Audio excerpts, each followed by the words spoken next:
दोस्तों, पिरामिड का अनसुलझा रहस्य मानव इतिहास में सबसे रोमांचक और रोचक विषयों में से एक है। मिस्र के प्राचीन पिरामिडों, विशेष रूप से गीज़ा के महान पिरामिड के निर्माण और उनके उद्देश्य से जुड़े कई रहस्य आज भी वैज्ञानिकों और इतिहासकारों को चकित करते हैं। गीज़ा के पिरामिड का निर्माण लगभग 4500 साल पहले, लगभग 2560 ईसा पूर्व फ़िरौन खुफू के शासनकाल के दौरान हुआ। पत्थरों का वजन और आकार आज भी रहस्यमय है। इनमें इस्तेमाल किए गए पत्थर 2 से 15 टन के बीच वजन के हैं।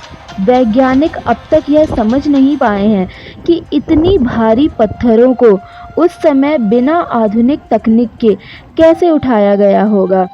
कई थ्योरीज हैं, जैसे कि रैंप सिस्टम, लेकिन कोई भी पूरी तरह से साबित नहीं हुई है। कुछ लोग मानते हैं कि यह एक उन्नत सभ्यता या एलियंस की मदद से संभव हुआ होगा। कब्रगाह, इसे फ़िरौन और उनके परिवार के सदस्यों के शवों को संरक्षित करने के लिए बनाया गया माना जाता है। पिरामिड का डिज़ाइन खगोलीय पिंडों की स्थिति और सौर मंडल के साथ तालमेल बिठाता है।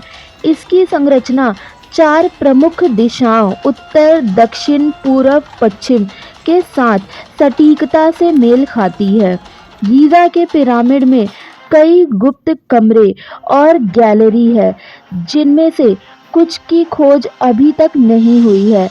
यह गैलरी पिरामिड के अंदर सबसे प्रमुख और रहस्यमय स्थानों में से एक है। आधुनिक तकनीक जैसे म्यूऑन टोमोग्राफी से हाल ही में नए गुप्त कक्षों का पता चला है। कुछ वैज्ञानिक और शोधकर्ता मानते हैं कि पिरामिड एक प्रकार का ऊर्जा स्रोत हो सकता है। निकोला टेस्ला जैसे वैज्ञानिकों ने सुझाव दिया कि पिरामिड पृथ्वी की ऊर्जा को केंद्रित करने के लिए बनाए गए हो सकते हैं। कुछ लोग मानते हैं कि पिरामिड का निर्माण प्राचीन एलियंस की मदद से हुआ होगा। यह थ्योरी उनकी परफेक्ट ज्योमेट्री और भारी पत्थरों को उठाने की प्रक्रिया पर आधारित है। आज भी पिरामिडों का अध्ययन आधुनिक तकनीकों जैसे लेज़र स्कैनिंग, रोबोटिक्स और 3D मैपिंग के माध्यम से किया जा रहा है। यह परियोजना पिरामिडों की आंतरिक संरचना का पता लगाने के लिए काम कर रही है।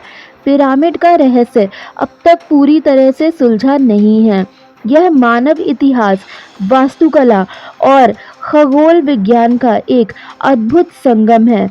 इसके पीछे की कहानी समय के साथ और अधिक गहरी और रोमांचक होती जा रही है।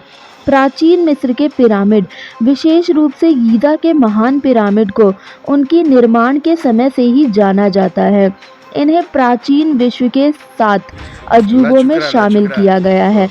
हालांकि पिरामिडों का पुनः अन्वेषण और अध्ययन आधुनिक काल में हुआ। आइए विस्तार से जानते हैं।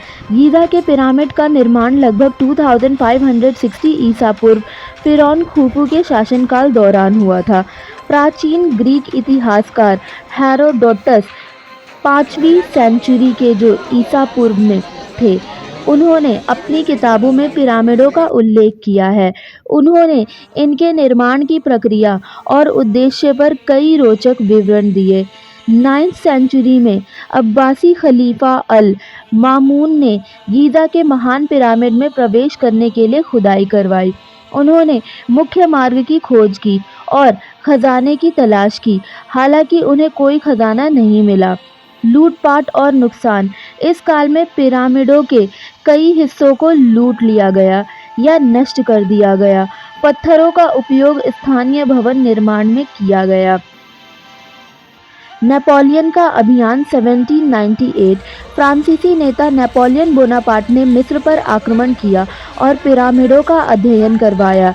उनके साथ कई वैज्ञानिक और पुरातत्वविद आए, जिन्होंने पिरामिड की संरचना और इतिहास को दर्ज किया। नेपोलियन ने कथित तौर पर गीज़ा के महान पिरामिड में रात बिताई, जिसके बारे में कई रहस्यमय कथाएं प्रचलित हैं। ब्रिटिश विद्वान जॉन ग्रेव्स ने पिरामिडों का मापन किया और उनकी ज्यामिति पर शोध किया। हार्वर्ड वाइस ने 1837 में पिरामिड के अंदर कई गुप्त कक्षों का पता लगाया। उन्होंने फिरौन खुफू के नाम के शिलालेखों की खोज की। फ्लिंडर्स पैट्री, जिन्हें मिस्र पुरातत्व के पिता कहा जाता है, 1818 में पिरामिडों का विस्तार से अध्ययन किया। उन्होंने उनके निर्माण की प्रक्रिया और खगोलीय महत्व को समझने की कोशिश की। हाल के वर्षों में आधुनिक तकनीकों जैसे कि म्यूऑन टोमोग्राफी और थर्मल स्कैनिंग का उपयोग पिरामिड की गुप्त संरचनाओं की खोज के लिए किया गया है।